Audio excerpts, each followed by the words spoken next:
नमस्कार दोस्तों और मेरे प्यारे विद्यार्थियों। तो आज हम पढ़ने वाले हैं सार लेखन। सार लेखन जैसे कि नाम से स्पष्ट हो रहा है कि छोटा, यानी बहुत ज्यादा लंबी बात कहना है अगर, तो लंबी बात ना कहते हुए उसको छोटे में बोलेंगे तो ज्यादा अच्छा है। क्यों? क्योंकि लोगों के पास आजकल समय कहाँ है, समय कम पड़ता है। आजकल सब लोग छोटा छोटा अपनाना चाहते हैं, छोटा नोट्स हो, ट्रिक हो कुछ, तो वो अपनाना चाहते हैं। उसमें लोगों को समय की भी बचत होती है और उनका समय बच जाता है और वो काम जल्दी से हो जाता है। आज हम देखते हैं कि बहुत से न्यायालय हैं, विभाग, सचिवालय हैं, अध्यापक है, व्यापारी वर्ग है। तो यदि इन लोगों को काय की जरूरत रहती है? छोटा, सब कुछ सार संक्षेप में होना चाहिए। अगर न्यायालय का काम लंबा बिल्कुल फाइलों में लगा रहेगा तो वो कभी हो नहीं सकता।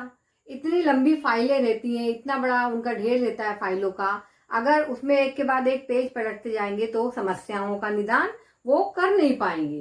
तो सभी को संक्षेप में लिखना वो होता है सार लेखन। यहाँ पर हम उसकी परिभाषा देखेंगे तो बहुत अच्छी तरह आपको समझ में आ जाएगा।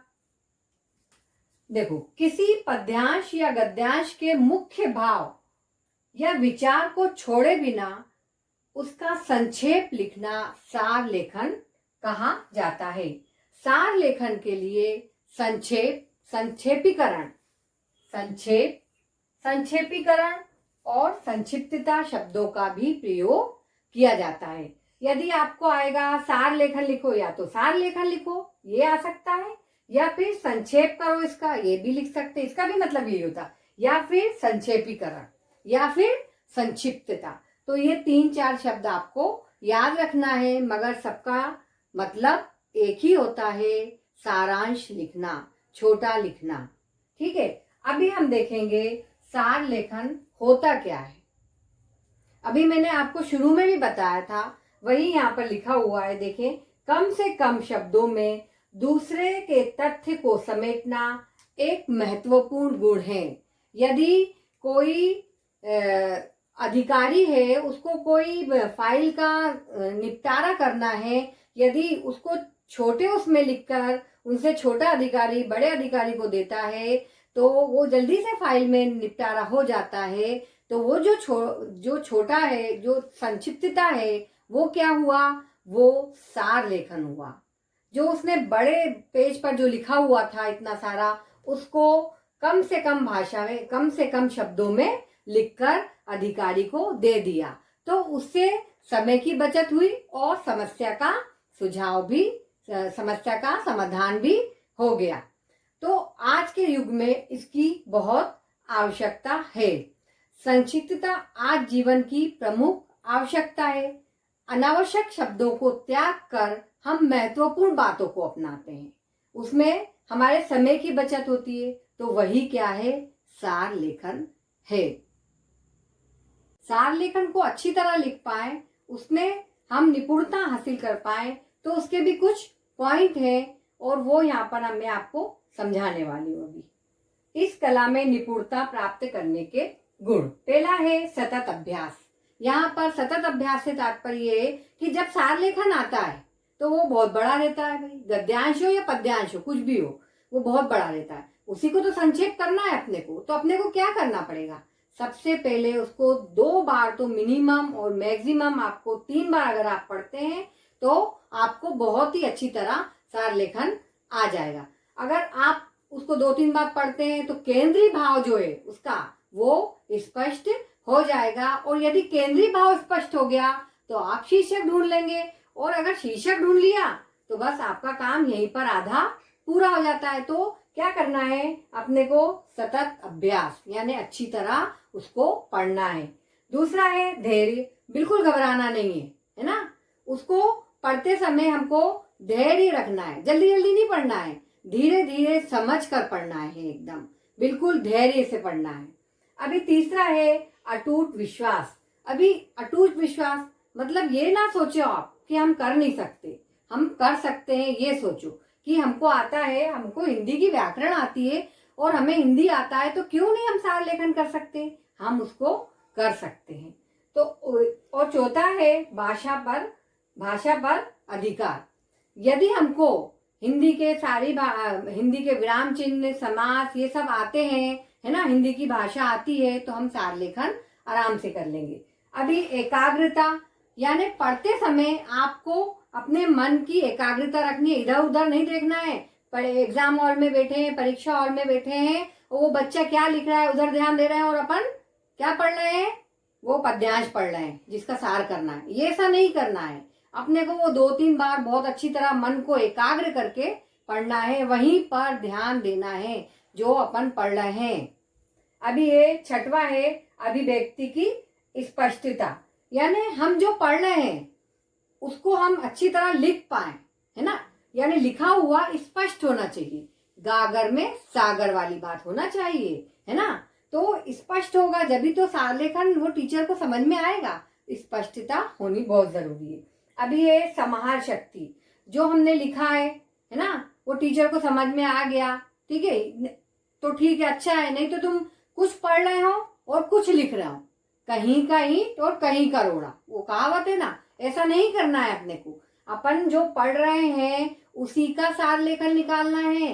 कोई और सार लेखन अपने को याद है और अपन वो लिख दे रहे हैं, वो नहीं करना है। इसलिए मैंने आपको वो कहावत बोली, कहीं का ईंट कहीं का रोड़ा, वो काम नहीं करना। तो ये कुछ पॉइंट है, यहाँ से यहाँ तक 7 पॉइंट है, मैंने आपको ये बताया है। तो इसका आप हमेशा इसको अपने दिमाग में रखें कि हमको ये सार लेखन लिखते समय करना है। अब हम देखेंगे इसको, इसके बारे में, इसकी विधि है तो वो हम स्पष्ट करेंगे। यहाँ पर प्रविधि लिखिए, देखो सबसे पहले तो आप अवतरण को पढ़ लें। अब आपने पढ़ लिया ना 2-3 बार, तो आपको केंद्रीय भाव स्पष्ट हो गया उसका, ठीक है। तो प्रविधि में सबसे पहले क्या देखना है, किसके बारे में कहा जा रहा है। पढ़ते समय आप क्या ध्यान रखें कि यहाँ पर किसके बारे में बात हो रही भाई, है ना, ऐसे पढ़ते नहीं जाना है। सबसे पहले ये देखना है किसके बारे में कहा जा रहा है, इसमें ये पद्यांश में किसके बारे में बात की जा रही है और क्या बात की जा रही है और क्या कहा जा रहा है। ये 2 चीजों को आपको ध्यान में रखना है, जब भी आप अच्छी तरह सार लेखन लिख पाएंगे। और सबसे शुरू में आप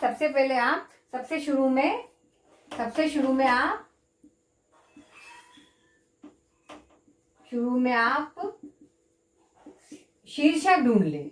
सबसे पहले यही काम करना है, पढ़ने के बाद शीर्षक ढूंढ लें, तो सार लेखन लिखने में बहुत आसानी होती है। अगर आपने शीर्षक ढूंढ लिया तो आप सार लेखन आराम से लिख पाएंगे, यानी सरल हो जाएगा वो लिखना। कोई लोग होते हैं जो अंतिम आखिरी में लिखते हैं शीर्षक, वैसा भी कर सकते हैं, मगर ये एक मैं आपको सरल तरीका बता रही हूँ। तो शीर्षक कैसा होगा, शीर्षक एक शब्द में भी हो सकता है, एक वाक्य भी हो सकता है और एक सूक्ति भी हो सकती है। शीर्षक कुछ भी हो सकता है। तो आप पहले शीर्षक निकाल ले और ये भी याद रखें 2 या 3 शीर्षक निकालें, 2 या 3 शीर्षक निकालें, हाँ। और जो आपको अच्छा लगेगा शीर्षक, जब आप सार लेखन निकाल लेते हैं, आप उसको एक बार और पढ़ेंगे तो आपको लगेगा इन तीनों शीर्षक में से कौन सा शीर्षक उपयुक्त है, तो अपन वो शीर्षक उसको दे देना है। तो शीर्षक देने से क्या होगा, शीर्षक देने से ये होगा कि सबसे पहले टीचर जब पढ़ता है, अगर आपका शीर्षक बहुत अच्छा निकला हुआ है तो आपके नंबर आधे तो वहीं मिल जाते हैं, ज्यादा अंदर पढ़ने की जरूरत नहीं पड़ती उनको, आधे नंबर तो वो शीर्षक के ऊपर ही मिल जाते हैं। उससे विद्यार्थी की बुद्धि का पता चलता है हमको, है ना। तो आपको ये बात समझ में आई कि सबसे पहले क्या करना है, हमको किसके बारे में कहा जा रहा है वो देखना है, क्या कहा जा रहा है वो देखना है। सबसे पहले हमको शीर्षक ढूंढना है, शीर्षक 2-3 भी निकालना है और उसमें से हमको एक चयन करना है उसका। शीर्षक के लिए आप ज्यादा घबराना नहीं है। आपने जो शीर्षक निकाले हैं उसको ढूंढने के बाद आप एक ही शीर्षक उपयुक्त नाम दे दें उसका, और फिर आप अपना सार लेखन कंप्लीट कर लें। इस प्रकार से सार लेखन पूरा आपको समझ में आ गया होगा। मैंने आपको सार लेखन क्या होता है, सार लेखन की परिभाषा, शीर्षक निकालना, उसका केंद्रीय भाव निकालना, सब बताया मैंने आपको, और इसके गुण भी बताए मैंने यहाँ पर आपको, पूरे 7 गुण हैं। तो आपको ये सब ध्यान में रखना है, और मेरी इन बातों को आप ध्यान में रखेंगे तो आपको कोई भी डिफिकल्टी मेरे हिसाब से तो नहीं आएगी। तो आप सार लेखन हमें आराम से निकाल पाएंगे। तो आपको क्या करना है, आप मेरे चैनल को सब्सक्राइब करना है, वीडियो को लाइक करना है और शेयर करना है। धन्यवाद।